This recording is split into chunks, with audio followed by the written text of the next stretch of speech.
I'm rolling, people. Okay, ladies and gentlemen, can we come to order? For those of you that can, please rise and turn to your right for the salute to the flag. Pledge of allegiance.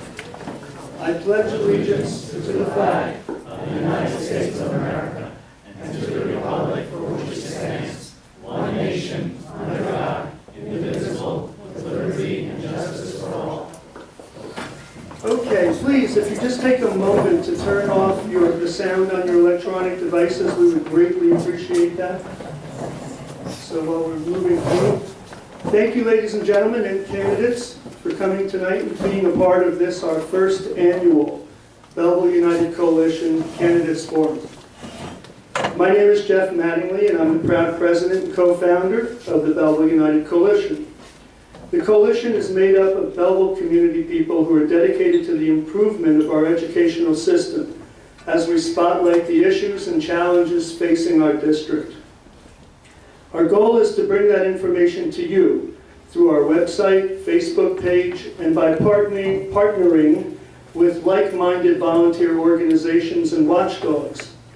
Our intention is to facilitate public debate and to be a credible resource for Belleville both now and in the future. We ask that you, the audience, refrain from any audible displays such as clapping, commenting, or talking during the question and answer portion of the event. The event is being recorded and will be posted on the NutleyWatch.com, as well as hopefully through all other media that we're thankful are here. And but on the Nutley Watch, you can view it at any time in your leisure, and if you miss it on the cable station, you can always go there at a later date and have that opportunity or direct others to it. Our desire is that we reach the public, that people in Belleville, will have the opportunity to become informed on the issues. So please, if you haven't as yet, or if you'd like, there are cards in the back and pencils where you can write down questions of your own that will be collected in about a half an hour or so, 15 minutes to half an hour.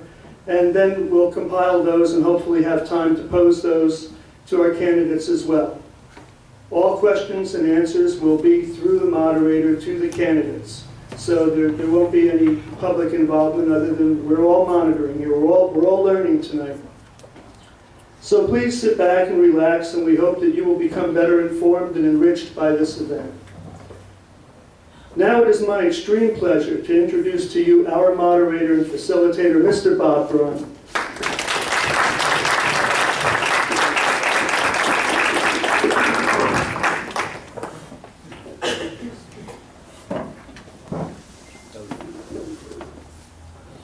Thank you, Jeff. Thank you all for coming. Thank you to the candidates for coming and being prepared to share their views with us. It is a singular honor for me, actually, to be asked to participate in this important exercise in local self-determination. After 50 years at the Ledger, I set off on my own blog, and just because of circumstances, I managed to be sucked in to what's going on in Newark. And when Jeff and Arlene suggested that I come and do this tonight, I was wondering, why am I doing this? And I talked to them, and I talked to some other people, and caught up on Lee's work and work of others. And I realized that Belleville, in its recent past, has brought it, in the Belleville school system, to where the Newark schools were about 20 years ago. In a lot of fiscal trouble, state breathing down its neck, state monitor, next step, there was a state monitor in Newark too before this takeover in 1995. And a lot of choices will be made in the next couple of weeks, nothing more important than the election, that will determine whether you go the way of Newark and lose self-determination for a long time, as they found out in that city, or whether you can fix things, repair things. So I decided I think this would be good, not simply for Belleville, but what is known about Belleville is going to be good for lots of districts throughout the state, because a lot of districts are facing the same kinds of troubles that you guys are. So November 4th is going to be important, and this is an important night for you to learn and for me to learn. Arlene and Jeff and I talked about the questions. I haven't shared them with anybody else and wouldn't. And we're going to start, does everybody know the timing? 2 minutes? Okay. Well, we start with introductory. Right, I'm going to, well, why don't we do the introductions alphabetically, and then when we start asking the questions, we'll do it a little differently. Okay? So, alphabetically by last name, the first candidate would be Gabrielle Bennett. Ms. Bennett? Thank you. Good evening, everyone. My name is Gabrielle Bennett. I am married. I have 2 children attending the Belleville school system, one in elementary school and one just got to high school, so I've been to the middle school. I have an undergraduate degree in English, business management concentration, a master's in environmental science management. I work full-time. I was an informal educator for the Environment Center in Meadowlands. Now I conduct more research and monitoring. I work with local institutions to try to help their children succeed and hopefully get to the next step, which would be to a career. So I think it's very important running for the Board of Education. I feel that I could bring a lot to the Board of Education. I think I could bring the view that they haven't had in quite some time, which is a mother of 2 children in the schools, something that's been lacking, and maybe the decisions that were made probably wouldn't have gotten to the point that they are now. I'm a volunteer in town, the community, the schools in the community. I've been the home and school president for a number of years, actually since my son walked through the doors of the elementary school. Home and school president for the middle school, Cub Scouts den leader. In the town, I'm on the Historic Preservation Commission. So that's about all I have to say. Thank you, Ms. Bennett. Ms. Dolan? My name is Patricia Dolan. My daughter is a 2013 graduate of Belleville High School. She's currently pursuing her career in education. I've lived in Belleville since 1963. I own my own home. I've been with the firm of Connell Foley for 29 years as a legal assistant. I decided to run for the Board of Ed because of the spending. The children are not receiving the supplies they need.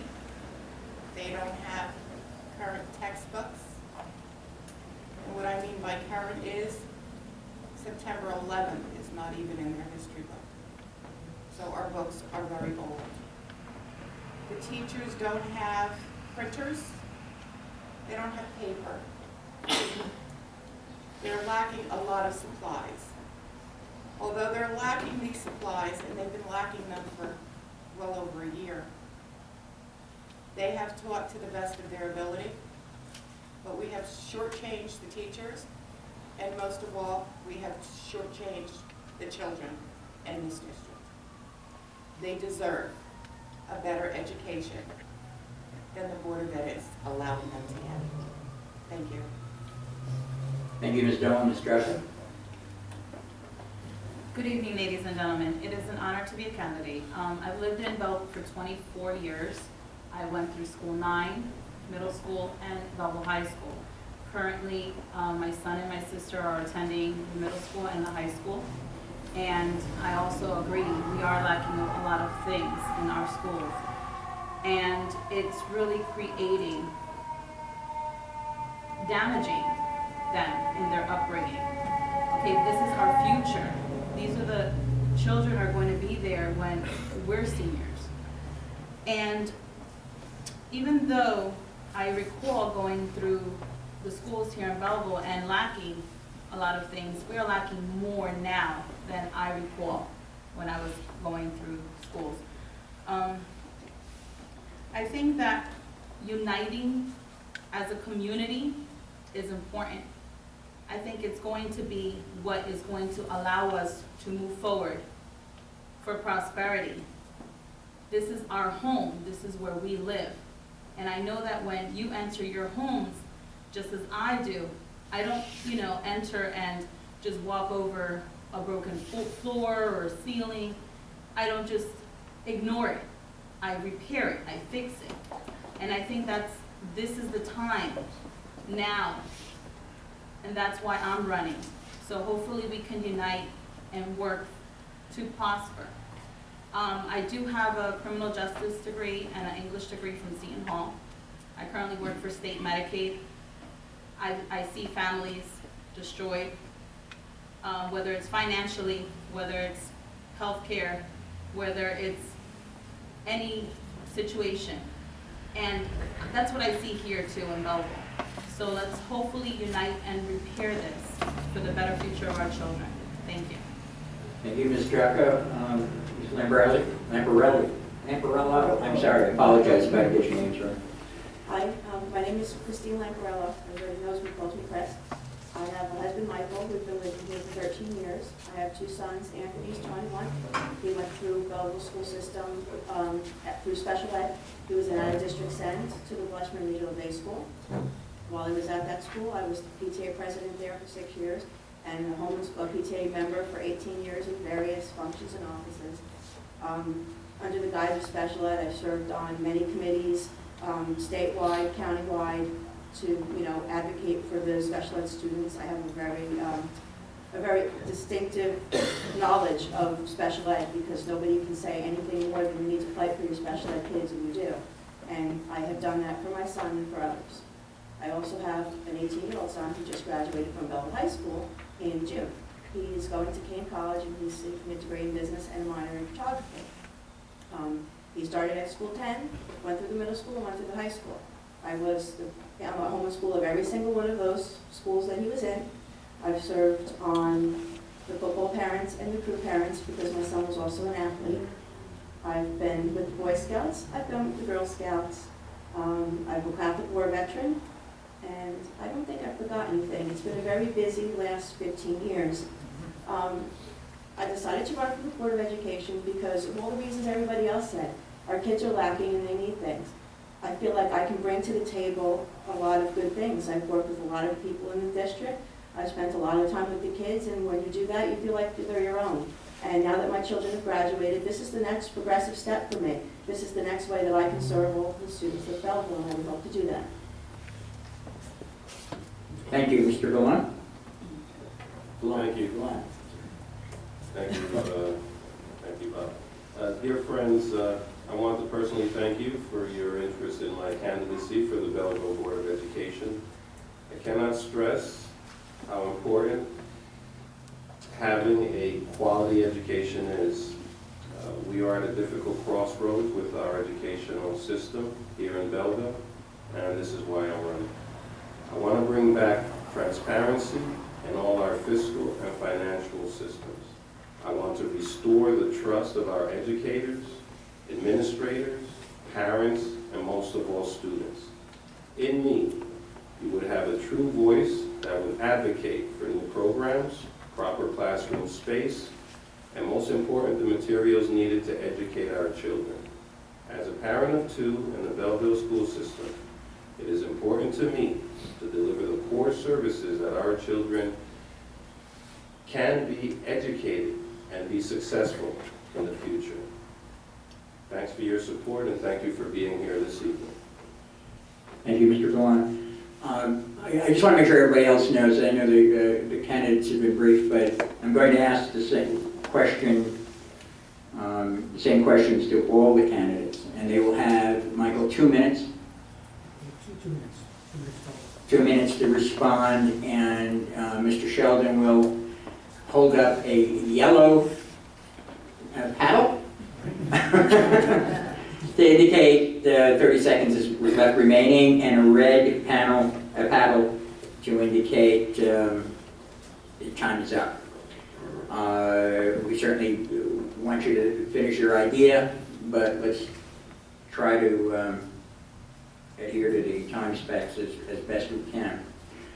I'm going to go alphabetically through the candidates, but we're not going to start at the beginning with Ms. Bennett as we did in the introductions. And I'm just going to start right smack in the middle with Ms. Jocko. So she will be the first one to answer this question and be followed by Ms. Lamparello, Mr. Lalone, Ms. Bennett, and Ms. Dolan. And here's the question. First question. One of the most important, perhaps the most important challenge faced by the school board in the coming months is the selection of a new school superintendent. What, in your opinion, is the single most important criterion you will use to judge the value of a candidate for superintendent? Ms. Drucker? I've been part of a hiring process for a principal at School 9 before. And honestly, the suggestions as a parent that I had were not listened to. So at that time, I was the HSA president. So I think that even now, we're not listening to the parents and to the community, because they are the ones suffering the consequences of our decisions if I were to be elected. I would like to have a committee and focus on gathering suggestions. And primarily, I think education and their experience is important. I don't think a teacher of 6 years is sufficient to be a principal. And I don't think a superintendent of not having even a master's degree is good to hire as a superintendent, which we've done in the past. So I would focus on their education, what they have to bring to the table before I actually even think of hiring them. I need to make sure that their foundation, what they're going to teach our children, is solid.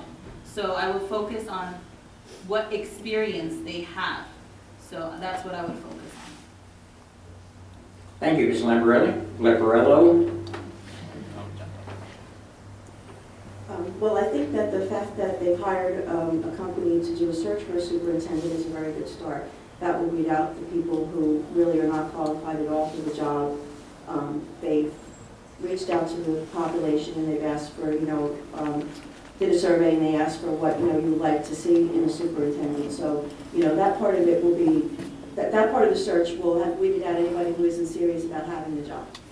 That being said, I feel that the proper, person to be a superintendent is somebody who has been at it for a long time. And by that I mean has spent a lot of time as a teacher, worked in the schools, worked with the students, were in a classroom for a number of years, then maybe became a principal, moved on to administrative job, because you can't know anything about running a school unless you actually worked in one for a long period of time and got to know what it was like to actually be a teacher. And somebody like that, I feel, can understand what the teachers need and what the staff needs better than somebody who just came out of college and jumped into the job of being a superintendent. So for me, it would be very important that the person did have a very good background in education, but from being a teacher up until being an administrator.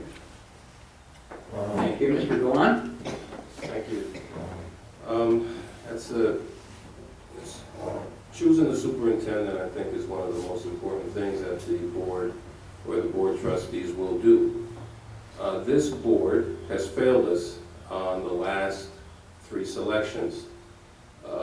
Their process for selecting superintendents leaves a lot to be desired for. So I would definitely walk away from what they're presently doing in this process. I do not condone any of their actions to this point. Selecting a group or committee or company to do this, I would want to take a look at see who this company is. I mean, the last company that they hired has made a mess of our technology system and security surveillance issues. If I were given the opportunity, which I think this board is not going to do, allow these candidates or the 2 new elected board members to take a part in this process. I think they're going to try to railroad a whole nother superintendent in before we can get elected.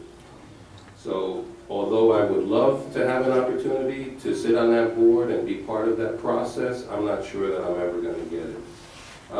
If I were given the opportunity, I think the knowledge of the community is very important. And that's why I think that selecting individuals from within, homegrown, would help. The other thing is their educational background. I would insist or review their political ties to make sure that we can avoid the corruption and the problems that we've had in the past. And lastly, I would like to meet them personally and get a feel for who they are and what they stand for. Thank you. Thank you, Mr. Vaughn. Ms. Bennett? I had the pleasure of sitting in on one of the groups that was able to go ahead and talk to the search company that was looking for the superintendent. Sorry. And, I would have to agree with Chris Lamparello a little bit on that. Some of the things that I said that I would want in a superintendent would be, yes, the experience, the same demographics that Belleville has as a plus, all of the funding and the monies that we get and where it should go and how it should go. I think that's very important. I think leadership is really important right now, and I think if you were looking for the one value, that's the value that I said to them. Communication within the leader, to be able to get all of the constituent groups together and to be able to go ahead then and modify what we've been doing wrong all of this time and go ahead and set our goals straight and align them with the children of the town, because we have really suffered in the last 3 candidate searches. It's been quite some time that we've been without a good, strong leader. So I would have to say that it's leadership. Thank you, Ms. Bennett. Ms. Dolan?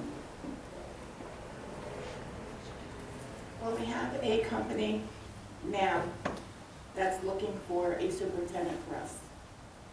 There was a survey online to ask what do you want in a superintendent. I have filled that out. I'm sorry, you did not fill that out. Is that what you No, said? I have filled it Oh, out. you have filled it out. I'm sorry. Yes. I just want to make sure I understood. It's on the Belleville website for Okay. schools. First of all, I believe that a superintendent has to go through the whole system, starting, I believe, as Chris or Ralph said, as a teacher. Move their way up through the ranks with the education behind them, the certifications that they need. And they would have to have a minimum, in my opinion, of 5 to 10 years as an active superintendent, not assistant, but an active superintendent. And then I would have to look at what they've done for that school district. We are in trouble.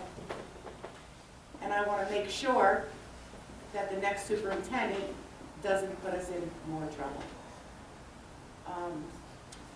That's it. Okay. Thank you, Ms. Dolan. Second question. When you are dealing with a new superintendent, however that person is selected, and you're negotiating with that person for his package or what the terms of his employment or her employment is going to be, what will be a more important consideration for you? Continuity or the flexibility of the board to change its mind? Specifically, would you be seeking a 5-year rather than, say, a 3-year contract? And that question will first be answered by Ms. Lamparello, followed by Mr. Vaughn, Ms. Bennett, Ms. Dolan, and Ms. Yaka. So Ms. Lamparello? 5-year contract, absolutely not. We learned our lesson with Mr. Kalishis. I'm going to, just throw that out there. I don't think that anybody should get a contract for multiple years. I think they need to prove themselves. Any contract that you give to a superintendent should be for a year, maybe 2 years tops, They need to show us that they can do the job, they need to show us that, they're heading in the right direction, and that if we see at the end of the year that nothing is different, or we're not liking where they're going, we're not worrying about whether we need to buy them out, how much money it's gonna cost us to buy them out. We can just end the contract and be done with it, and we can move on to the next person. Thank you. Mr. Gallant? I think the minimal contract allowed would be a good start. I think that before you offer anyone an extended contract beyond the minimum required contract is foolish. I think you should first ascertain, understand what the principal's mission is. The superintendent's mission is going to be. See what types of strategies they bring forth, what types of plans or programs they plan to implement, and watch them execute them before you provide them with a luxurious 5-year contract. I think the 5-year contract should come for those who have excelled, who have demonstrated the highest level of professionalism, the highest level of academic achievements, their ability to be able to interact with their teachers and educators and directors. I think that all has to be determined before we start extending and affording individuals long-term contracts, which the present board has done. They've provided these long contracts to these individuals, and look at the fiascos that we have been faced with. One superintendent after the other. Failure, what this board has done. To us, to our community, and to our children. The minimum allowed first. Thank you. Thank you. Ms. Bennett? I would look for flexibility with the contract, definitely. I'm going to say that my feeling is that people are reading about Belleville, so whoever is applying for this job is going to be reading about our problems and our issues, and so if they really want to come here and tackle what we've got going on, then they are going to come here with the intent that they're going to prove themselves and fix it, and I think they are going to have those credentials. So I'm really looking forward to seeing or finding out who the candidate is, because I kind of feel like Ralph, unfortunately, none of us will have the chance to really delve into picking the candidate, but hoping that we're stepping in the right direction. But I'd say flexibility, definitely. Thank you, Ms. Bennett. Mr. Dolan? I believe the new superintendent, whoever it may be, should not be given a 2-year, 3-year, or 5-year contract. We've already paid out too many contracts where the superintendents leave, new one comes in, we're double paying. It's hitting the taxpayers. It's not fair to the kids. It's not fair to anyone for them to come in and out. The new superintendent needs to be able to sit with the current Board of Ed, whoever's on it, and be able to talk things out. They need, like everyone says, flexibility. I do not believe more than a 1-year contract should be given. If anything, an interim superintendent should be brought in with the condition that if they improve things and we see they're going in the right direction, we could go to a 1-year contract. Thank you. Ms. Drucker? I too agree with the shorter contract because it's a two-way street. So at the same time, we get a feel of the kind of person we've hired, and if we're not content, we don't have to pay out that extra money how we have done in the past and limit our students. So I do agree with a shorter contract. I would like a year in my opinion, because you can tell what that person is in a year.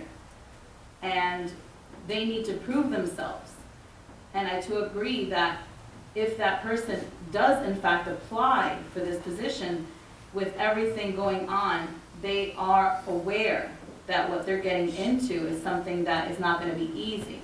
So I do believe that the person applying would be someone who is trying to tackle. But hopefully that flexibility will give us some sort of a middle ground where we can have some leeway to prosper. Thank you.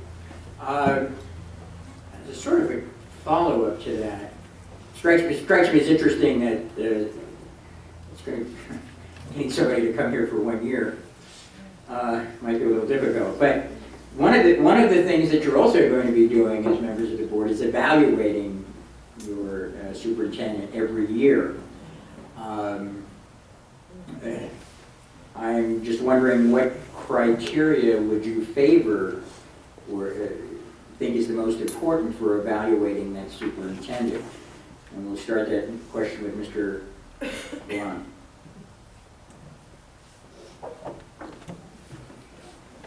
Evaluating superintendent. There are some grids available that already pre-structured that would help a board member, much like any evaluation for an employee and such. Speaking outside of that structured format or evaluation, I would look to probably morale of the teachers. I think the teachers are a good barometer for the successes or failures of the superintendent. Certainly we could look at the NJASC, CUSAC, all of those evaluation tools that are handled by the state to evaluate the superintendent's performance. I don't think we can leave those out.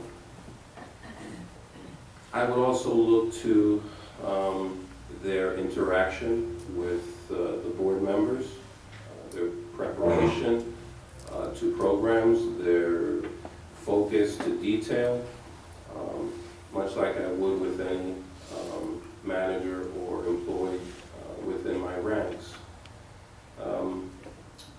These are the pieces that I would utilize to evaluate the superintendent. But probably foremost, judge the morale of the teachers and the parents and the students in the district.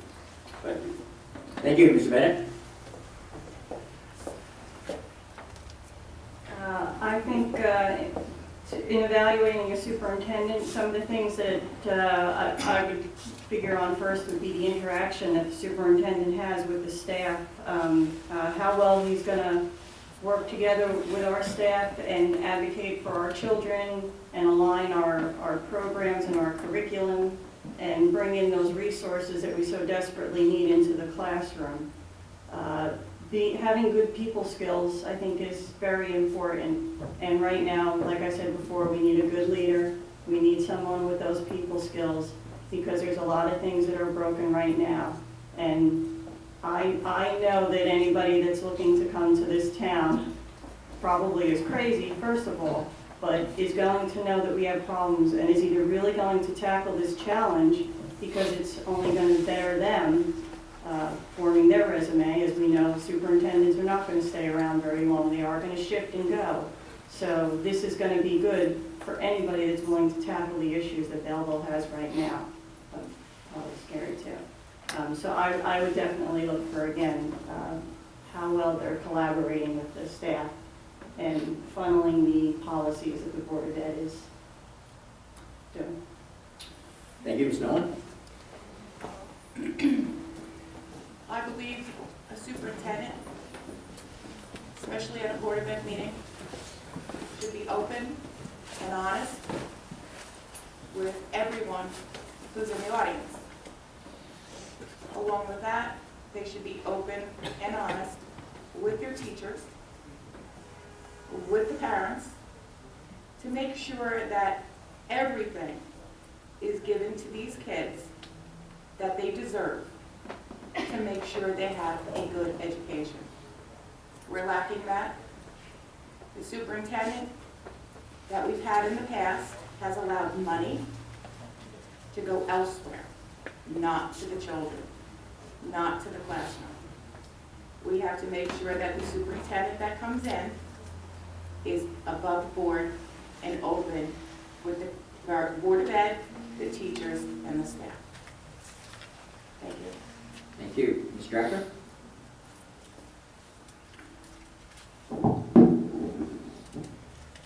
The criteria to evaluate the superintendent, in my opinion, is definitely surveying the teachers and the parents, because many of us as parents interact when we have a concern with our children.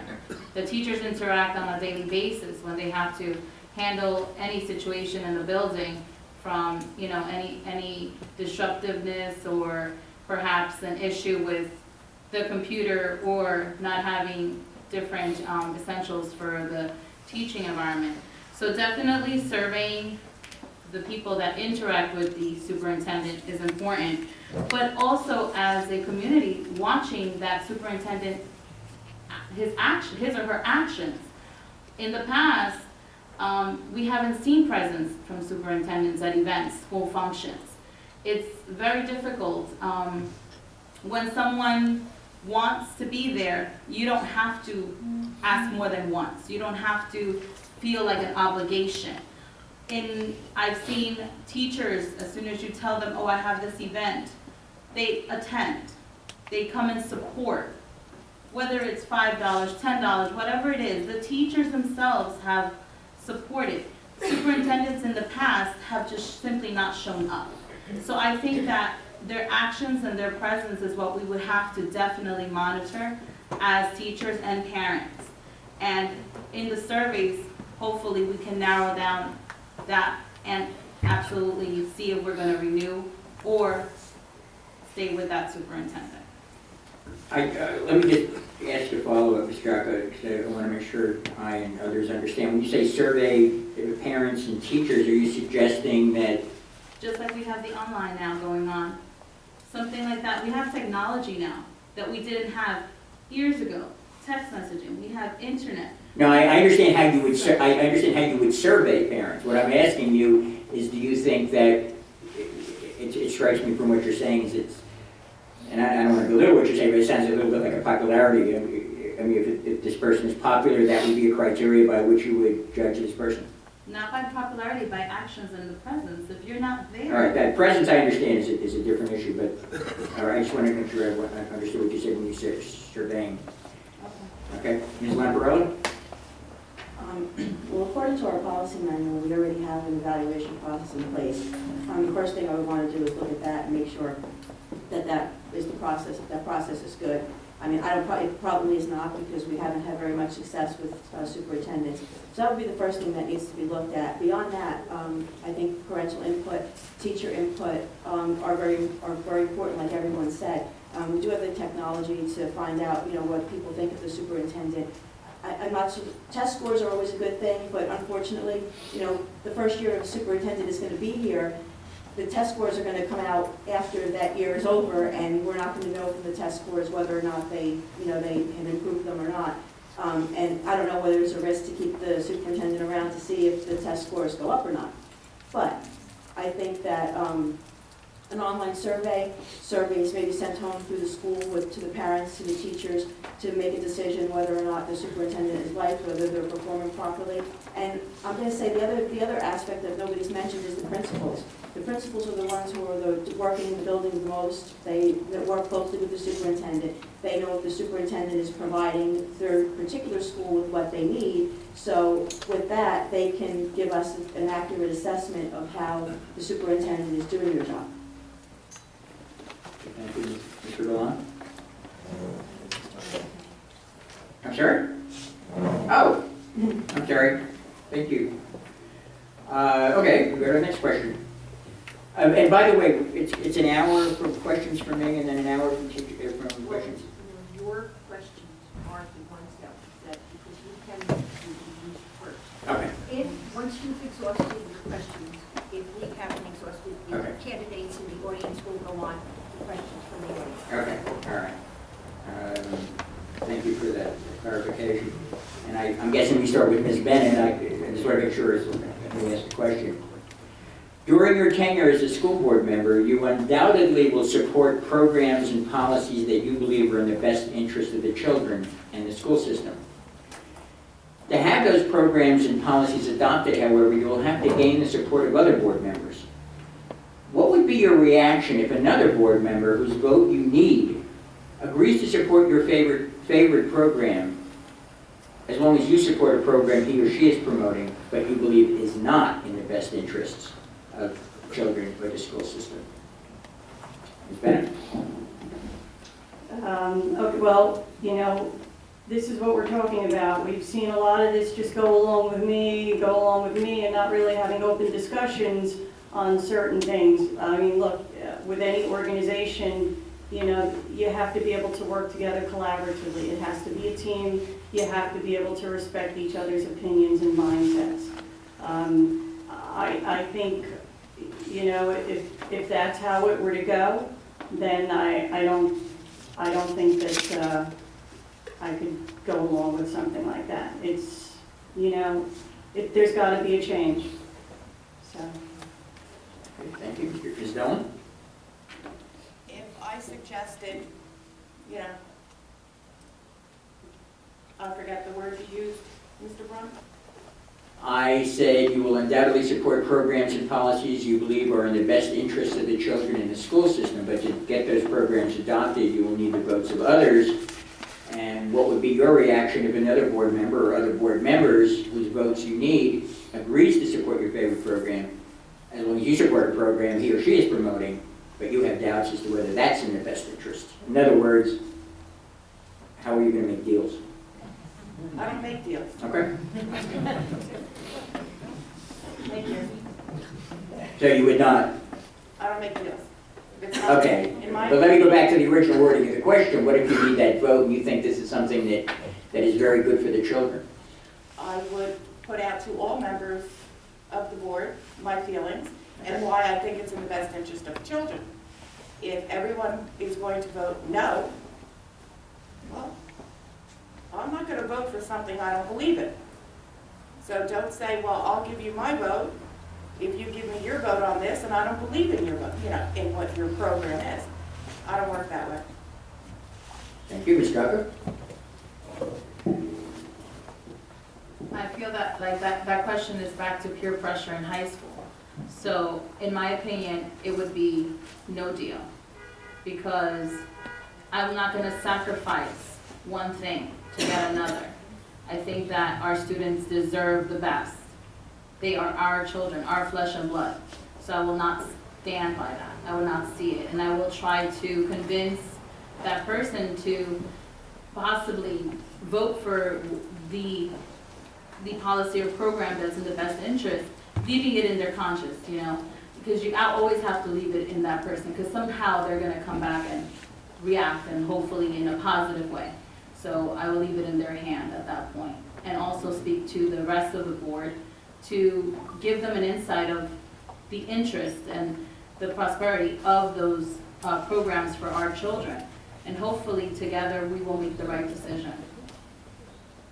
Thank you, Ms. Lamparello.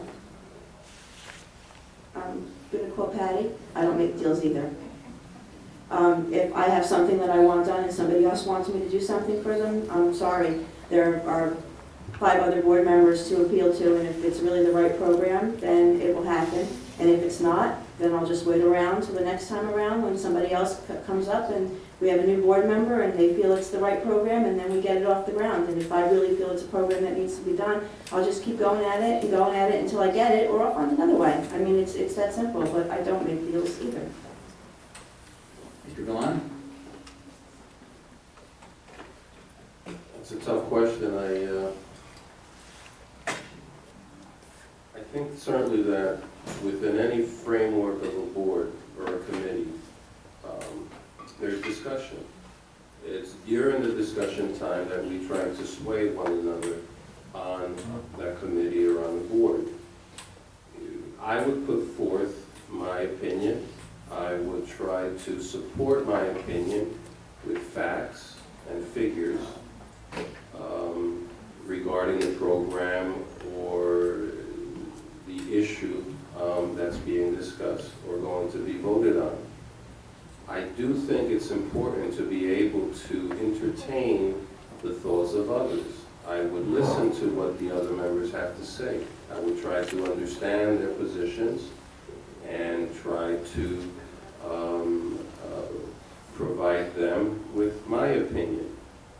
There's going to be give and take in any committee or board if we're trying to achieve outcomes. I mean, we could look at what's happening on the national level at the Congress and see how ineffective they are. They're not doing anything.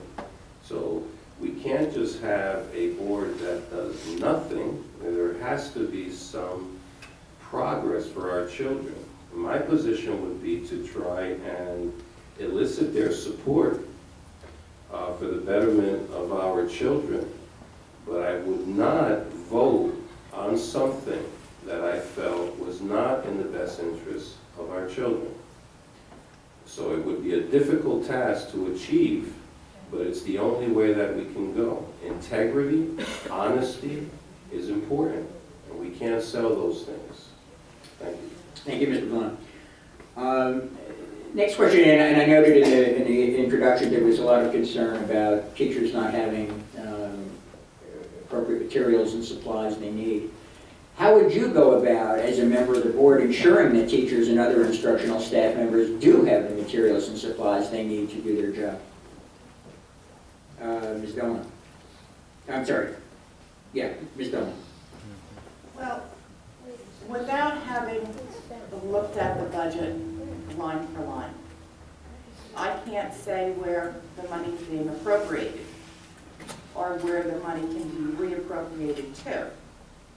But I would work to the best of my ability to make sure that we get everything that our kids and teachers need. That's a budget question, where I would take money from.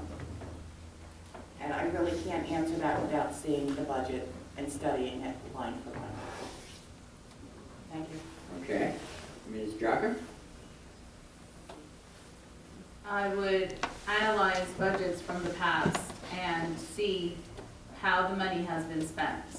At that point, I would definitely see where you can cut corners. It's as if we're, doing, paying the rent, grocery shopping in our homes. What do? We budget. As moms or dads, we budget. Make sure that our kids have what they need.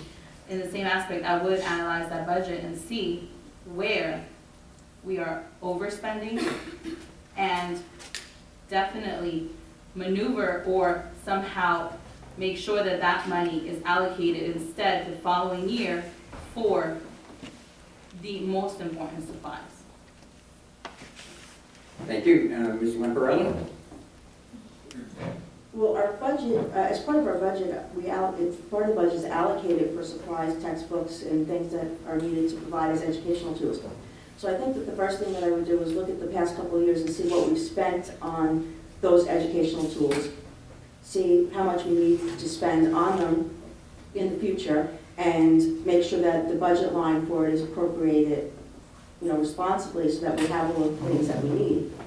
If it's not, then we need to do a budget adjustment and move money from somewhere to somewhere, or see what we needed to do to make sure that the line item for the budget that's budgeted for the necessities that we need to teach our children is appropriate.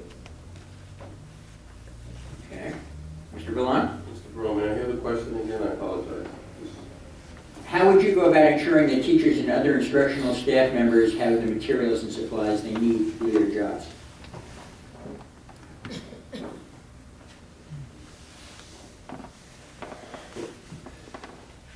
I don't think anybody could do any worse than what this present board has done with the budget. Budgets are not so complicated. They have line items. We're supposed to appropriate so much money for that particular line item. What this board has done presently is just hired unqualified individuals to handle the budget.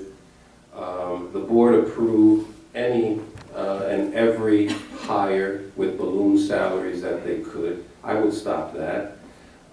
They have their $2 million baby. Let's not forget that. They all voted for that. I would have not approved that proposal, and they did that against the public's wishes. Everyone was there telling them, don't do this. That night, not only did they continue to do it, they voted on an additional $1.9 million to add to that budget line. Money that we didn't have, but they all voted for it, if I remember correctly. And if they didn't vote for it, no one on that board questioned it or tried to stop it. So all we really need is simple budget management. There was a budget. They should have stuck to it. It was approved by the Essex County superintendent. So a budget is easy to run. This board has failed us. There's so much corruption. We are suffering as a result of it, and we need to change it. November 4th. Thank you. Thank you. Ms. Vance? Anyone who runs a business or knows, there has to be a line item in the budget for supplies and textbooks. It obviously has not been spent on the children. I think we all know that with this current board. So looking forward into the new years and with new budgets, I think it's time to get back to whatever is there and start aligning it with the curriculum, whatever the new curriculum is going to be. And I sure hope I'm around to look at that curriculum as well. And as you're aligning the curriculum, you're lining it up with the textbooks and all of these things that our children need in school. So yes, I believe that there was money in the budget for these things, but it was not spent on the children. It was spent somewhere else.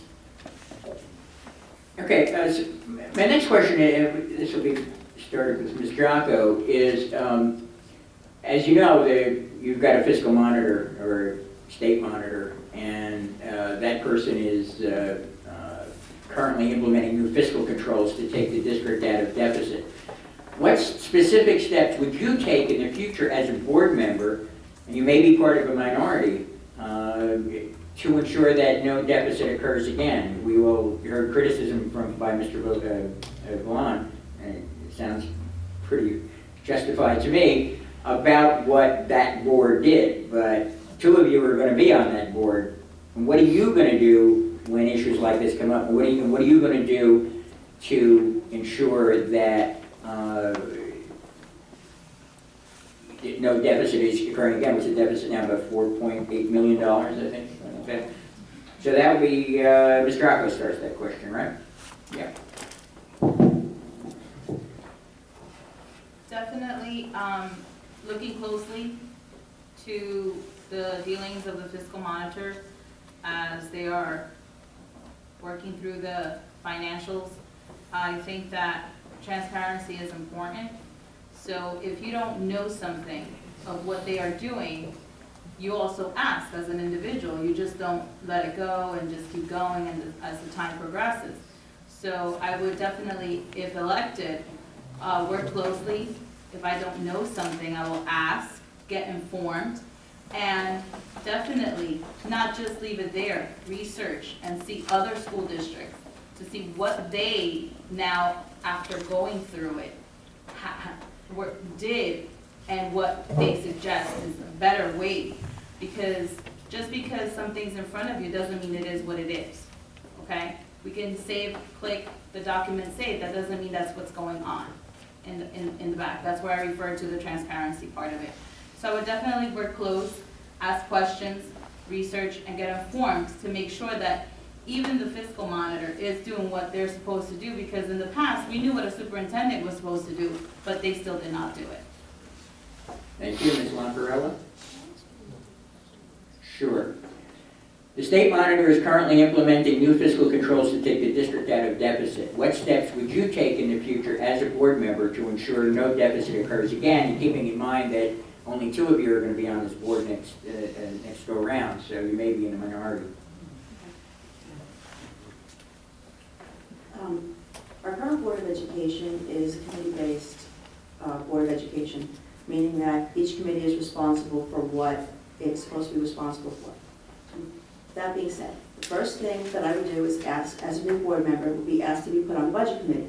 They're the ones who are going to be controlling how much the new budget's going to be, where the money's going to be allocated, and what's going to be spent. They're the ones in charge of making sure that there is no overspending. And the best way to do that is to be on that committee.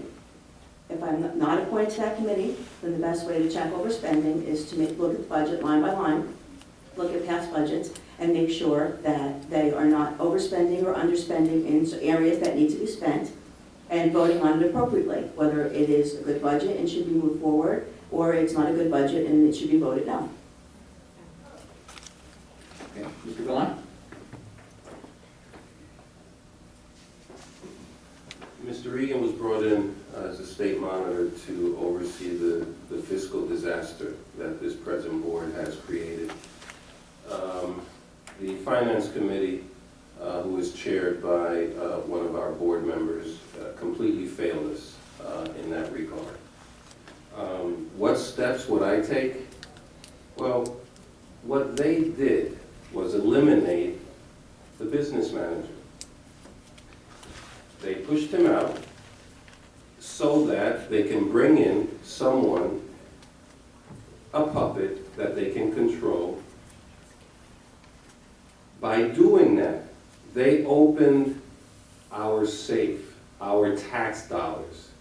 The board basically opened the safe up and said, hey buddies, you guys out there, you political boss, you do what you want. So they came in and they did exactly that. That's how we ended up in a $4 or $5 million deficit. The first step that I will take is make sure that we hire a qualified business manager. And that means not someone with a degree, but someone who actually has done it before, someone with integrity, someone that we can trust with our money. So that would be the first step.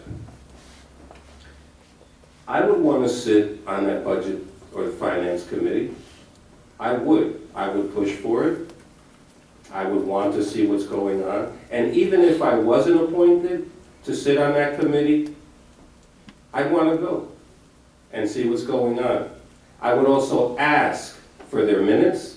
I would want to see what they're spending the money on, and I would share it with the public. You know how they have those reports where everybody goes, oh, I went to the fun stuff, I did fun stuff, and our children are wonderful. That's not what I would be discussing during that report, but the negativity that's happening with our money. Thank you. Thank you. Ms. Bennett?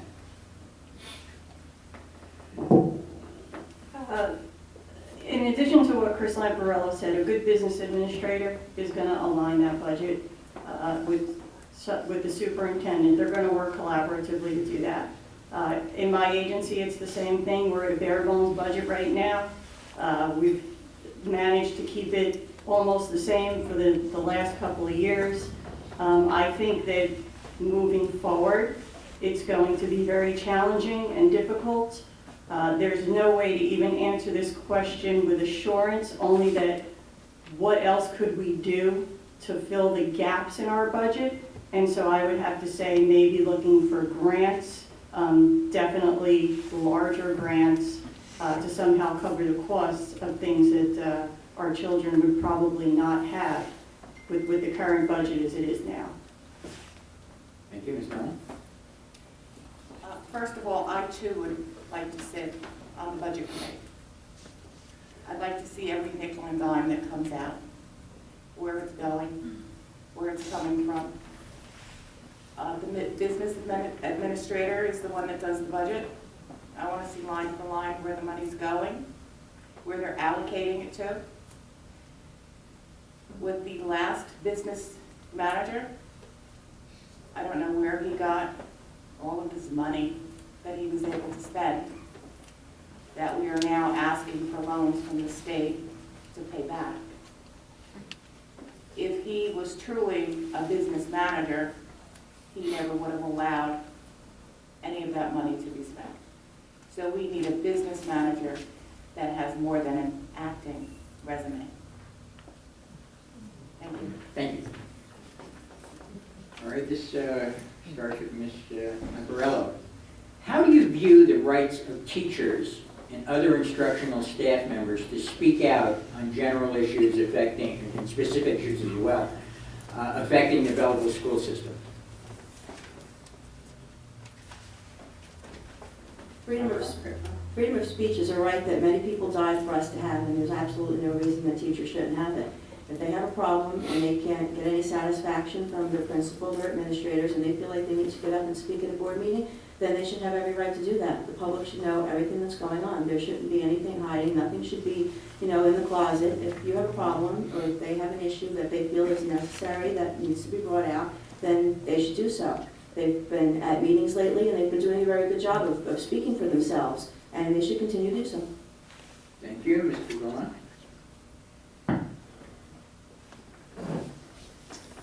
You have the freedom to get up there and risk your job. That's the freedom that you've had in this community and in front of that board as teachers. That's not freedom at all. Teachers have been silenced by this board. They've been intimidated. They've been harassed, falsely accused, transferred, riff letters to every teacher in the district. 6 years ago, we were fighting for our principals at school number 5. We asked the board, please, don't transfer the new principal. We'd like to have continuity for our children. We all went there with our freedom of speech. We spoke to the board. We asked them, please keep the principal. They laughed at us, they ignored us, and they voted to transfer. The next year, guess what they did?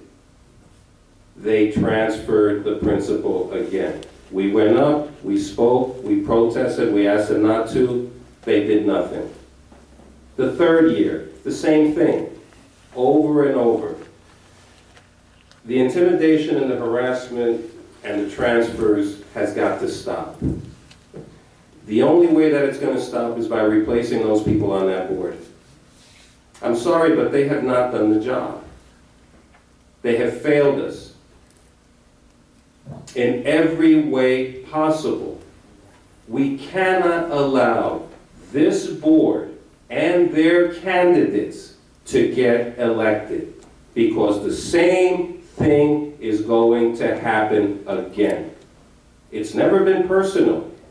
It's about executing business and business strategies for the benefit of our children. That is not happening. The teachers' union president went up there to speak on behalf of our children, and he was attacked. We cannot allow this to happen. Vote for the right candidates. Make a stand. Let's make a difference. Okay, time. Thank you. Ms. Bennett? I think that everyone does have the freedom of speech. I think that the teachers standing together in unity definitely showed the community and the sense of actually getting up and not being afraid to get up. No one should be bullied or intimidated. We know exactly what was happening in our schools. It affected our students, very so. So I think if the teachers want to continue to keep getting up and standing up for the rights, then that should be fine. Thank you, Ms. Dolan. I believe every teacher, administrator, staff member has the right to get up and voice their opinion at a Board of Ed meeting. And I know you have been laughed at, which you don't deserve. But I believe everyone has the right to get up.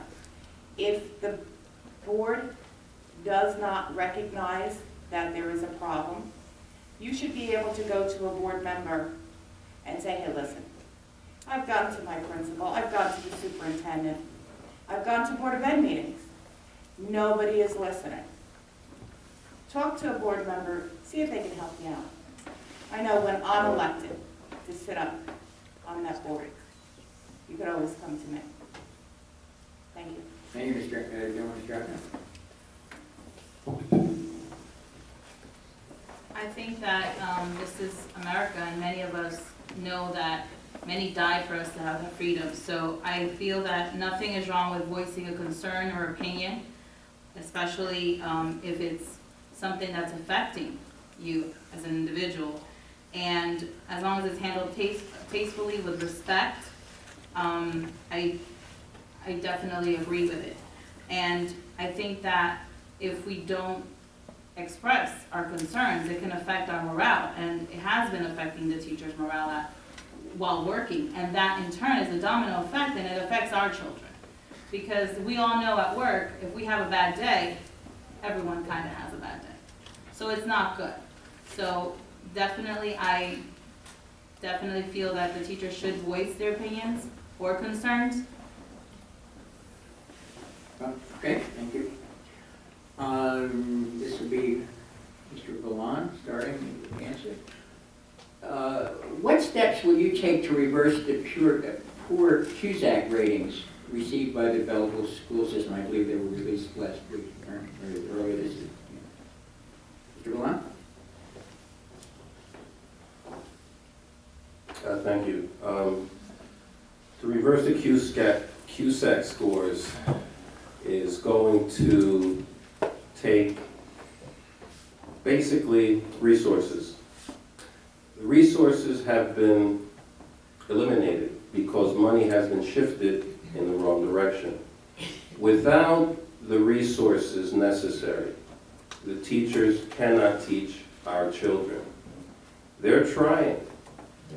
On the first day of school, which take any kid, and I remember myself as well, I may not have been the best student or love school the way my daughter does or the way my wife did, but the first day of school was always fun. We all look forward to it. We got dressed up, we looked forward to seeing our old friends. It was an exciting time. This year, somehow, this board failed our children even with that. On the first day of school, all they got to do was sit there and look at each other and waste time because they weren't ready. How could you not be ready for our children on the first day of school? Changing the CUSAC scores are going to require rebuilding of our school system. And the resources are going to be lacking because $5 million has to be given back to the state.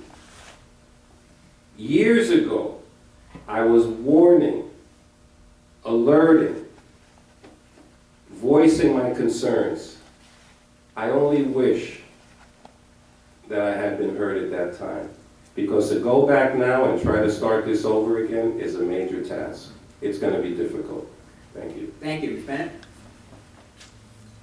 The CUSAC report ties in with the accountability. So the problem is there's the curriculum. The teachers don't have the curriculum to teach, and until we get a curriculum for them and begin teaching the students are not going to learn. It's a vicious cycle. So I think in order to raise these test scores, hopefully the curriculum director is collaborating with the principals and the teachers, and they now have curriculum, hopefully. I have not seen that. I have a kid in school, but they are trying. And, you know, with the consistent integration of the newer curriculums, that will hopefully tie in with the CUSAC. But I think we still have a lot of problems. So until we get newly elected officials and get in there and look at what's going on and look at the budget, I'm not necessarily sure that we're going to see a rise in our test scores again this year, maybe minimally. Thank you, Ms. Dillon. The CUSAC test scores were bad. However, School 10 was not.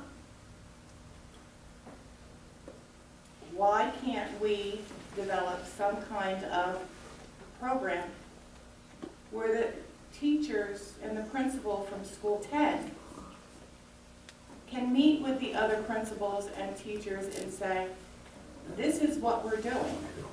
Maybe they're doing something different than the other schools are. That may help our scores fill up. I think School 10 should have been congratulated that their scores were up there, and not because they're a smaller school, because technically they're not. School number 9 is smaller. So I think maybe they should collaborate with School 10 and see what they're doing different. That's what they are. They need to help each other. They also need the supplies, they need the books. And unless we get them those, they're not going to be helped. Thank you. Okay, thank you. I will be getting to the question of test scores, actually it's the last question. But QSAC has to do also with, as you know, governance and curriculum and that sort of thing. So anyway, Ms. Draco, you answered the same question. Definitely, the resources for our children are definitely one, we've narrowed down the problem. We need the resources. So, for example, this year, we went through no schedule for about a week. Last year, my son went through the wrong schedule for 2 months. So, you go ahead and earn a grade, and then they tell you no. So it's like an eraser. That's it. You gotta retake it, next marking period. So we have to avoid all these problems. I never had that problem growing up. The teachers and the principal handwrote everything and worked it out. I don't understand that now we have so much technology, how we're going back in time instead of moving forward. So definitely the resources is very important, and as a superintendent, monitoring the curriculum. Because if you can't get it done, we have to help each other and get it done. So definitely focusing on the curriculum, making sure it's getting done, making sure it's in line. And of course, having the resources for our children to be able to learn. Thank you, Ms. Lamparello.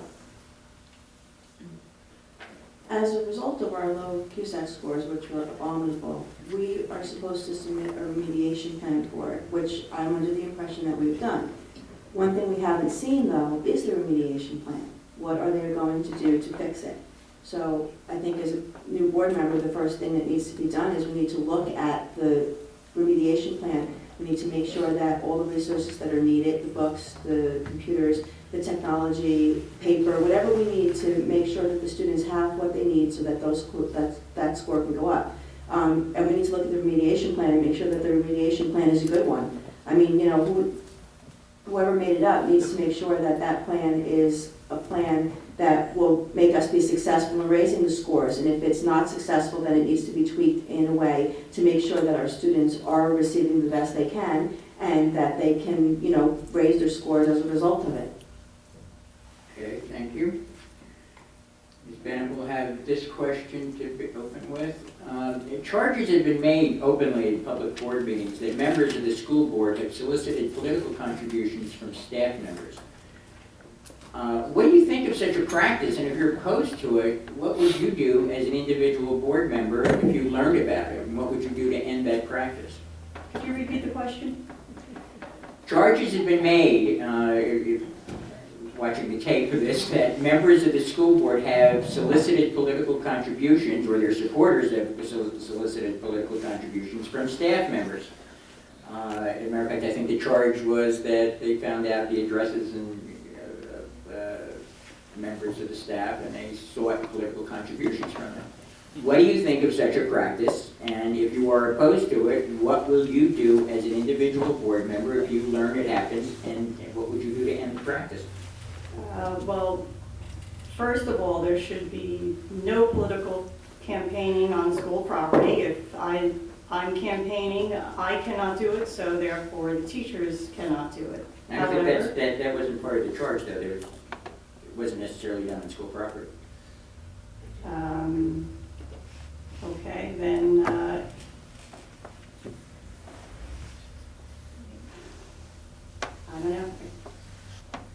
if they want to campaign because they have a belief and they want to organize themselves, which they have, then as any other individual would be able to do so, then that's their prerogative. Okay, Ms. Dolan?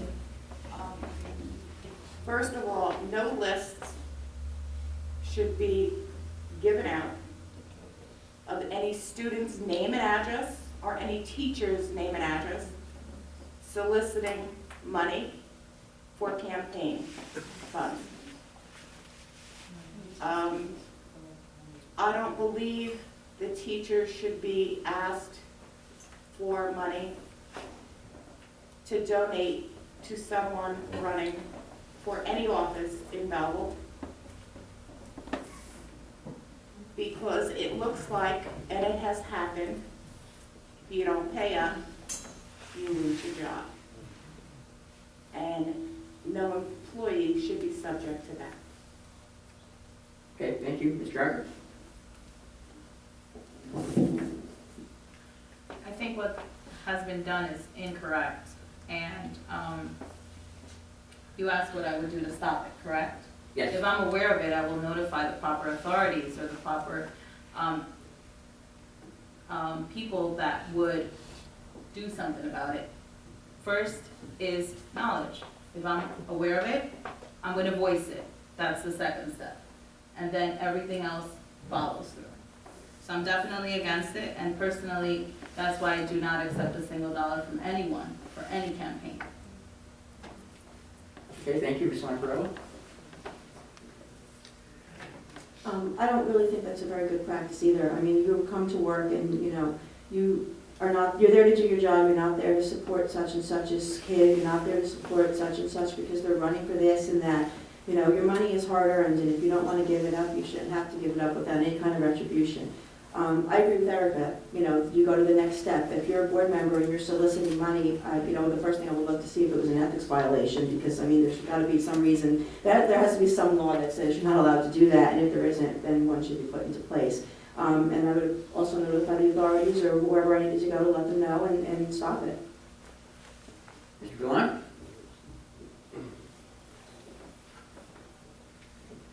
This question brings forth a very serious problem that exists in our community. This is real. I've heard it, people have come to my house, they voiced their concerns. It needs to stop.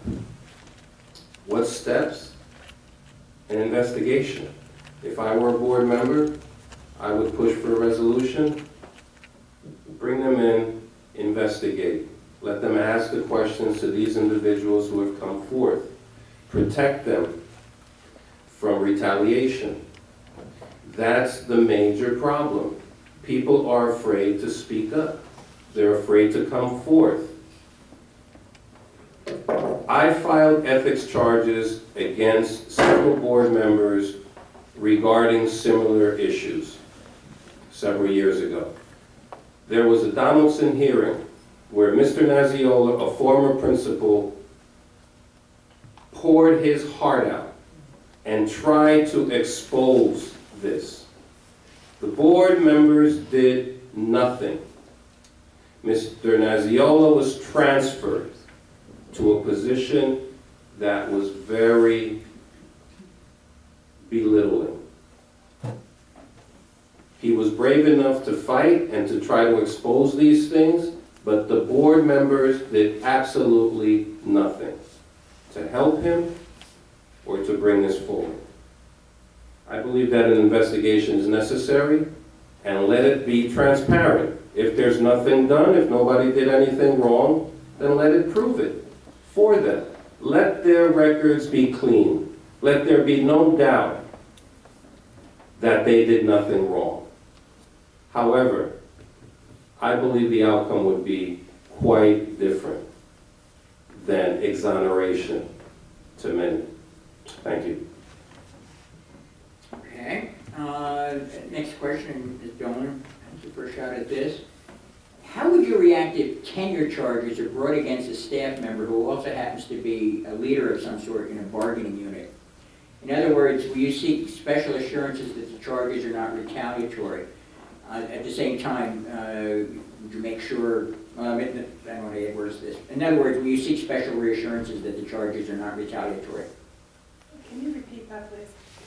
How will you react if tenure charges are brought against a staff member who also happens to hold a leadership position in a bargaining unit? In other words, will you seek special reassurances that charges are not retaliatory? Yes, I would. Okay. Mr. Acker? Can you repeat the question, please? How will you react if tenure charges are brought against a staff member who also happens to be a leader of a bargaining unit? In other words, will you seek special reassurances that the charges are not retaliatory? Towards myself, you mean? No, tenure charges are brought against a staff Staff member member, okay. who also happens to be a leader of a bargaining unit. Now, you're on the board, you have to vote on this. You may vote yes or yea or nay, but what special assurances would you seek that the charges are not retaliatory? I know. Well, first, there is prior to the meeting, there's also a private meeting. So I would also listen to what's going on before making the decision. But I would definitely not say vote no, because I wouldn't want the retaliation to be there. Correct? That's what you were asking? Yeah. Okay. Okay, Ms. Lamparello? It's not a vote. Okay, I'm sorry, it's a bad question, but I thought it was actually simple. Ms. Dolan proved it to me by saying yes. How will you react if tenure charges are brought against a staff member who also happens to be a leader of a bargaining unit? In other words, will you seek special reassurances that the charges are not retaliatory? Yes. Mr. Valon? I believe tenure charges are very serious, and for a teacher or a principal to be brought up on such charges, yes, of course, more information is necessary before I would vote on tenure charges towards anyone. I think as board members, we have an obligation to do what's right, not to jump to conclusions, not to act hastily, and certainly not to cast votes based on politics and retaliation. I think that an individual sitting on that board should have integrity, and that's lacking with this board. I've seen it for years. The votes that they take or the votes that they make have us all shaking our heads. I've seen many of the members here in this audience baffled at times when we're sitting at the board and these board members cast votes.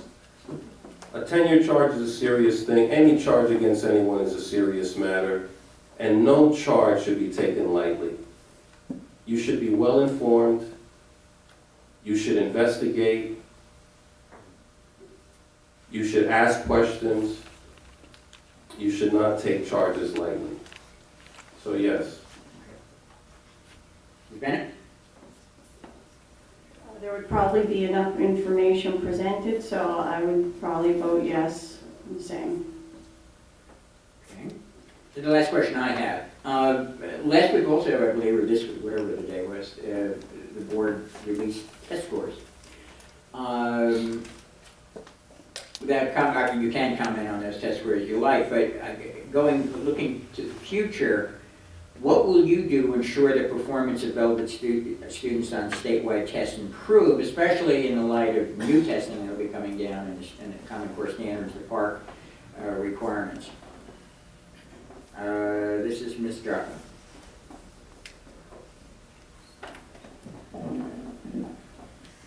To improve test scores, I definitely think we should offer some sort of after-school tutoring. I know it's hard to tutor for something of sort of a test score, but at least we have an idea.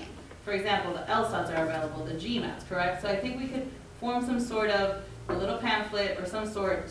We can definitely look into it with the Essex County Superintendent and see what can be done, and definitely help improve the test scores.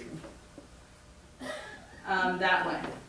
Definitely to give our children the resources that they might need, and as a parent also, let them know that they need to sleep early. I remember announcements going out before, make sure your child sleeps early, this week there's testing. And every little bit helps, and we know that we as people do not function well, we don't have enough sleep. So we definitely, those little minor things can definitely enhance our children's test scores. Okay, Ms. Lumbrilla? I'm going to go back to something that Patty had said earlier. My kids went to number 10 school, and we were always one of the highest, if not the highest performing school in the district for as long as I can remember. And I think that, maybe we could use what they're doing as a model for, what we can do going forward. Some of those teachers there could, speak to the other teachers and, work out some kind of plan and, work through the district to help and see what they do to get their, their how their test scores to be that high. It has nothing to do with the size of the school. It's got to do with the drive of the teachers and the drive of the students. And, maybe we can use that as a model and we can work going forward. I mean, that's the best way to, improve our test scores, is to speak to our teachers and see what they think we need to do in order to get them there where they need to be. Mr. Blunt? There is so much that we can do to help our teachers, help our students, our children do better, none of which have been done in the past. Again, children can't learn if they don't have a chair to sit on. Teachers can't teach if they don't have books. The technology that we have has been destroyed or left to become outdated. What we need to do is improve the morale of the teachers. A teacher who has been told today that you're going to teach a kindergarten class starting Wednesday, but your experience as a teacher are all with high school students. Imagine this teacher's fear entering a kindergarten classroom to teach after being at the high school for 6 or 7 years. I mean, that's like telling an orthopedic surgeon you gotta go in and do heart surgery, and that patient better not die. It's ridiculous what we're expecting these teachers to do with what they've done to this district. Expecting the teachers to pull off miracles. In order to improve the scores, we've got to get back to the basics. We have to improve morale. We have to provide the technology. We have to provide books, paper, pens, pencils. Keep the teachers where they are, where they're strongest. Stop bouncing them around all over the place. Overcrowding the schools. They took $4 million or $5 million and wasted it. Imagine what we could have done with that money, where our children would be today. And we have to start all over again. Thank you. Ms. Bennett? The teachers are working to improve the test scores. They do have SGOs that they have to do quarterly, so they are making sure that the students are keeping up with what they're learning in the classroom. As a parent, I have to tell you, when I get those report cards home, it's very good to see the bulleted points of what your child does and doesn't know yet. There are programs in school, the remedial programs and other programs to help the students, and this is in the elementary level. I know in the middle school they've done some different things with their program in the high school as well. So the teachers are working with what they have, but certainly they could use more resources to be able to do a better job, to continue to raise the test scores. Ms. Dolan? I also feel the teachers are working to the best of their ability. They need more supplies, updated technology. All this money that was spent on technology has gone down the drain. It's a $2 million debt that we have to pay back. And and there's no money left. There's no money left. So we gotta get the teachers what they need, and we need the teachers to collaborate with each other. Like Chris brought up School 10 again. Those teachers are doing something right. Well, let's get together and let's teach the other teachers, hey, maybe it's easier if you do it this way. Well, I'm doing it this way and I've accomplished this. It's not like a bullying process, like I'm better than you are. It's to collaborate with one another to move the kids forward. Thank you. Thank you. All right, that concludes my questions. Please, yeah. There were a few cards that specifically addressed a question to a specific candidate, or there were cards that indicated that 2 candidates would answer and 1 should not. Therefore, the objective here is not to personally put anyone on the spot regarding an issue or to be excluded from answering the question. Therefore, there are a few cards which I did not present to Mr. Braun for his consideration at all. Rest of the cards, what I just tried to do was simply group them into categories so Mr. Braun could see it more clearly, and it's Mr. Braun's choice which of these cards he chooses to use and how many at this point that came from the audience. Well, we're going to go to 9, right? We can go till 9, yes, sir. Okay, these are again questions I did not write, so, well, I'll just read them. I tried to get some topics that we hadn't touched on earlier. And Ms. Lamparello would be the first to respond to this. The questioner asks, we've had a revolving door for special ed directors. Also, special ed has been over budget and forms a large chunk of our current deficit. How would you suggest we find a more permanent director and get that budget under control without having services suffer? Welcome to my wheelhouse. One of the biggest problems that we have here in this district in special education is that we've been having a revolving door of directors. We need to find a director who seriously knows what they're doing. We talk about overspending and the large over budgetness of our special ed department recently, and I can tell you right where that is attributed to. The trend right now is to say, okay, we're sending a child out of district, it's costing you such and such amount of money, and if we bring that child back, we're going to save all these tons of money. Well, guess what? You're not. Because when you bring the child back into district, you have to provide a teacher, you have to provide an aide, all of their therapies, all of their outsourcing, all of their specials, their music and everything to them, and that comes at a cost. And when you add up the cost of all of those things, you end up, they're over budget.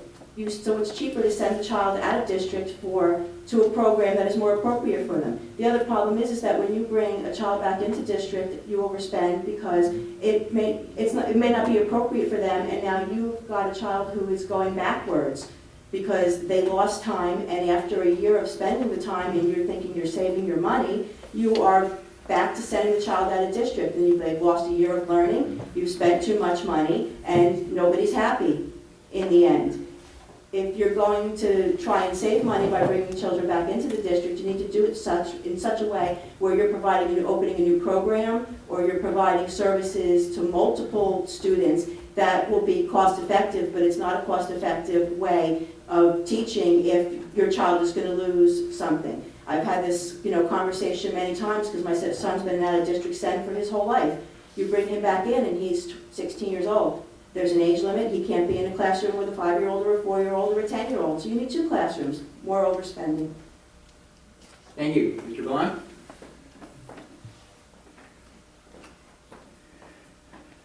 Special education, of course, is a very sensitive issue for all of us. My sister, 3 years younger than me, attended special education classes throughout her school years. She graduated and lives a modest life. And it was important for her to have that option. And it is costly. if you look at the budget line, and this is a concern that I have, when you look at the budget line, they beef up the special education line item. It's a line, they have a budget, and the budget is usually very big.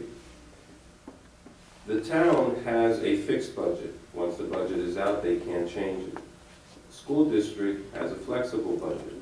One thing that happens on that budget with special ed is they ramp it up, but then throughout the year, they take money out of it and shift it into other areas, usually administrative.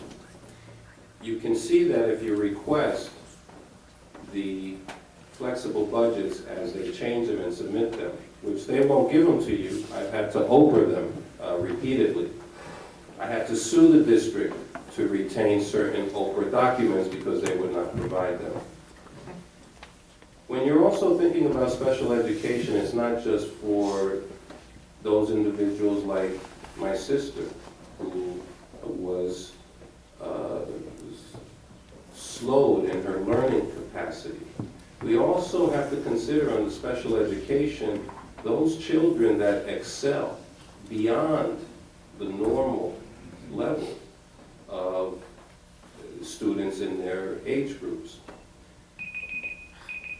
So special education is a very important program, but we can't lose sight of what else we can do with it. Thank you. Thank you. Ms. Bennett? I know special education is very broad in the sense that there are many levels of the special education. There's some inclusion, there's some sending out of district.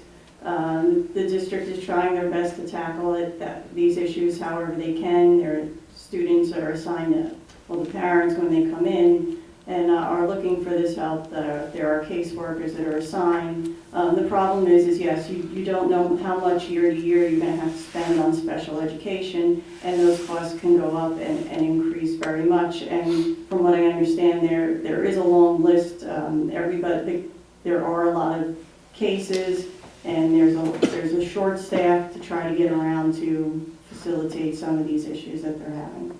Yes. Ms. Jones? Would you please repeat the question? We've had a revolving door for special ed directors. Also, special ed has been over budget and forms a large chunk of our current deficit. How would you suggest we find a more permanent director and get that budget under control without having services suffer? Well, first of all, I remember specifically the director of special ed saying, "My budget has not been raised in 2 years. I don't need any more money." So why it was inflated, I have no clue. Secondly, we need to make sure that we get a director of special ed who's fully qualified. Thank you. Okay, thank you. Ms. Drucker? I'm gonna agree with Chris on this. Definitely cost definitely affects. So definitely the decisions we make are costing us. We need to make sure that the decisions that are being made are the correct ones. I know for a fact that in the child study teams, they meet with the parents, but normally they don't meet with the parents on a monthly basis. They rarely call you, perhaps every 3 months. And, they leave it on the parents. Some of the parents don't know what's going on. They just know their child has been signed up for special ed. I know because my son was signed up for special ed. So I always call them or contact them to get a feel of what's going on, because I myself want him out of there. Because if you don't belong in a program, I want him out. It's like a thin line that you didn't cross it, so then therefore he can't. And I have to sign that paperwork and put him in that program. So, and I can take him out, but I want to take him out when he's ready. So definitely having more, sort of a mandatory meeting on when we hire that director, make sure that I know they have an overload, but make sure that they're doing their job when we hire them. Make sure we hire an adequate person who can handle that position. Because every year I've had a different director and I've had to speak to for 3 years now. So 1 minute, you don't have, you call that number, it says it's disconnected because that person is no longer the director, and it's someone else. And then the substitute teacher he had was a substitute teacher for the whole year for math. And what happened with my progress report? Nothing, it was blank. So how can your child progress or get out of that program if we're not giving them their resource, a teacher? Thank you. Thank you. Next question will be answered first by Mr. Valon. In your opinion, as a candidate, your opinion, what is the responsibility of the district in educating the children of undocumented immigrants? I believe that there are laws in place that govern federal laws that the state has to adhere to. I don't think that the board is in a position to dictate changes to those federal laws. Undocumented, was it undocumented immigrants? That's the way the question is written. Undocumented immigrants, according to the federal law, all children have to be educated. It's not the child's fault that they're here, for whatever reason. It's not up to the board to stop educating them. We have an obligation to educate them by law, and so we must. We have to look at children as the future. All children are the future of this community, the future of this county, the future of this state, and the future of this country. A better educated society is freer from such things as fascism, racism. We have to educate our children. And undocumented, documented, poor, white, black, they all have to be educated. And for one, I'm glad that the law exists, and it should continue to exist. Thank you. Okay. Ms. Banner? Could you repeat the question? In your opinion, what is the responsibility of the district in educating the children of undocumented immigrants? It is a law, so I guess we have to teach the children. Okay. All right. Ms. Dolan? Like Mr. Valon said, it is the law, whether they're documented or undocumented. My only question would be, are they citizens of this town? If they're citizens of this town, then we have to educate them. If they're not, then we don't. Thank you. Okay, Ms. Drucker? That's what I was gonna mention, so I agree with you, Ms. Dolan. Definitely, we can't break the law. We have to teach the children. So basically, what I would like to focus on is the verification of their Belleville residency. I in fact know a person who called the high school to notify them that someone is using their address because they were receiving mail for that person. They didn't know who it was. And the person on the phone, the secretary, said, "Are you sure, that you're making this accusation?" She's like, "Yes, I own this house." But nothing was done. So, basically, that's where I would definitely cut the corners, is verifying that student lives in this town. Because if they don't, that's extra money we're spending. Ms. Lamparello? I agree with the ladies. I mean, if they live here, every child should be educated. It's our job as society to do that, so yes. Okay, now we're going to have the wrap-up. How long is it? You have 2 minutes. 2 minutes for a final summary of your positions. Well, it just turns out that we'll go alphabetically this time, starting with Ms. Bennett.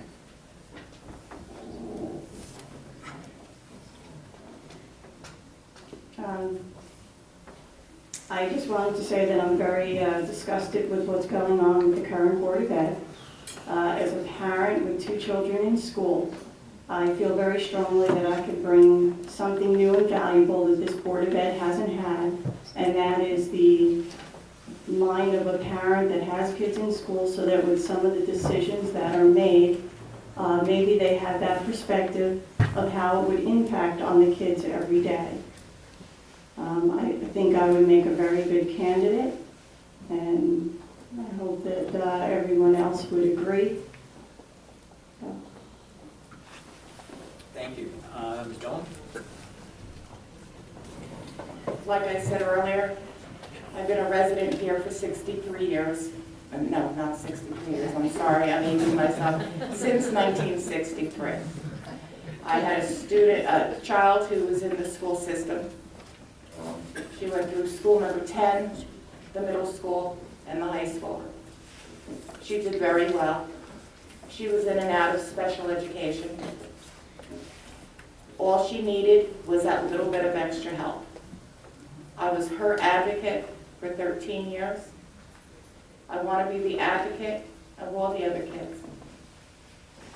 The citizens, the teachers, the administrators, and the staff. I want to help turn this board around. And we need good people up there. And I think I would do an awesome job. Thank you. Thank you, Ms. Jocko?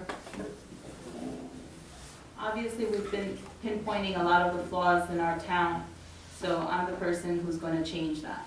I'm the person who's going to listen to you. I'm the person who's going to pay attention to you. It's not going to go in one ear out the other, as many of us know currently happens. I'm a human being. I make mistakes, but I do rectify them. I do tell you that I will rectify a mistake if I made a mistake. I will be transparent. There is no one hand washes the other. You wash them together. That's how I do it. I will not allow anyone to get into change my morals, change my ethics, change my foundation. I'm here because I too am suffering consequences. I too want that change to be seen. If we can stop it, we can stop it. We need to stop it now. We can't allow this to continue. I'm going to focus on all the financial issues we're currently having. Definitely outsourcing grants, finding that direction and walk through there. Not just know that this is wrong and we have to do this, but actually physically moving forward. And I definitely feel that no matter what, we have to think positively. Because if we give up, what are we teaching our children? So I hope that you do consider me November 4th. Thank you, Ms. Lamparelli. We're at an interesting place in time here in Belleville right now because we're on the precipice of change.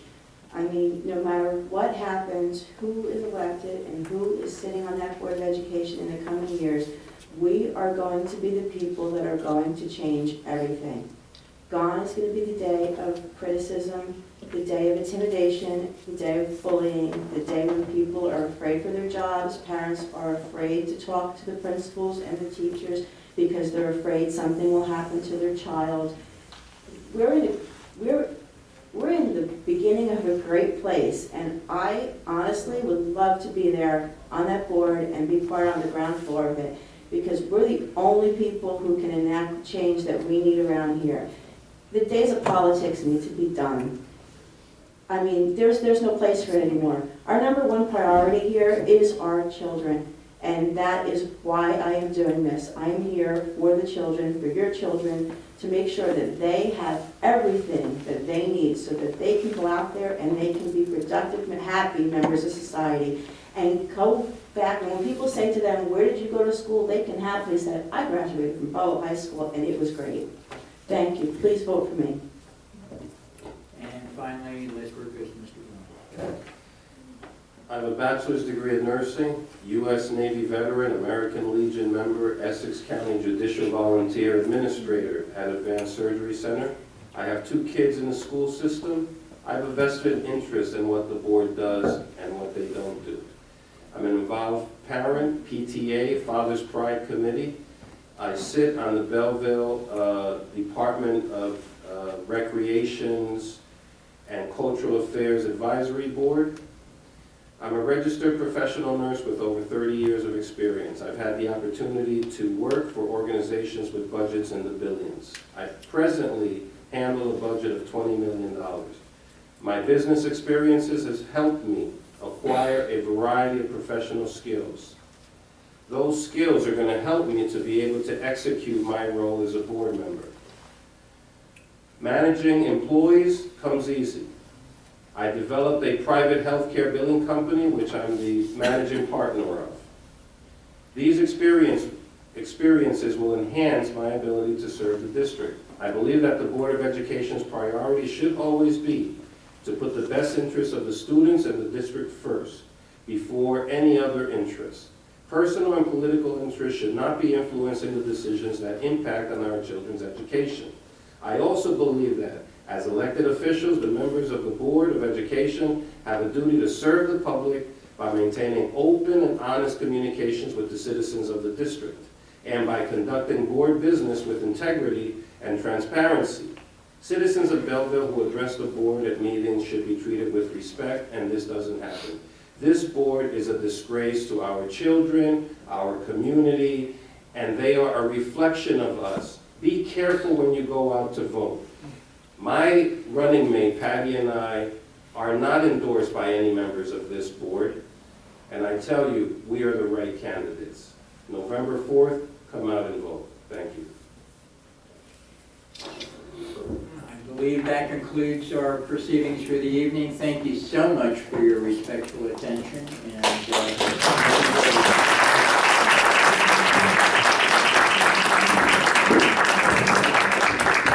Ladies and gentlemen, also, can we have a special warm hand of applause for Mr. Braun, who so graciously taken on the act of the Belleville. Thank you so much for coming tonight. Please be careful as you exit. The lights are not on. The pavement is rough. Walk along the cement portion to get to your cars. Thank you for coming. And Ken, thank you very much. Yes.